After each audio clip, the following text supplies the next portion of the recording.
სტიკის შედეგებს კახეთში ამ დრომდე ებრძვიან უხმანალეკმა რეგიონის რამდენიმე მუნიციპალიტეტში სერიოზული პრობლემები შექმნა. ძლიერი წვიმების გამო მდინარეები ალაზანი და დურუჯი კალაპოტიდან გადმოვიდა, დატბორილია სახლები, საავტომობილო გზები და სადგურები. სრულად განადგურდა ნათესები.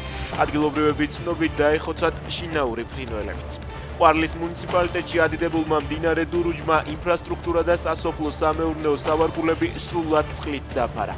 დატბორილია ვენახებიც. ძალიან მოხარული ვიქნები, რომ გეწვიოთ თბილისში და ვიმუშაო ქართულ მხარესთან, განაცხადა უნგრეთის საპარლამენტო არჩევნებში გამარჯვებული პარტიის ლიდერმა პიტერ მადიანმა.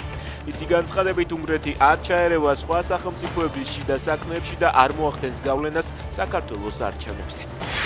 ამერიკამ ირანის საზღვაო ბლოკადა მოქმედა, შეზღუდვა ომანის ყურესა და ჰორმუზის სრუტის აღმოსავლეთით არაბეთის ზღვაში მოქმედებს. ამიერიდან ყველა ქვეყნის გემი, რომელიც ირანის პორტებში შევა ან მას დატოვებს და ექვემდებარება ამერიკული სამხედრო ძალების კონტროლს. ბლოკადის დარღვევის შემთხვევაში ტრამპი გემების განადგურებას აანონსებს. საპასუხო ზომებით იმუქრება თეირანიც.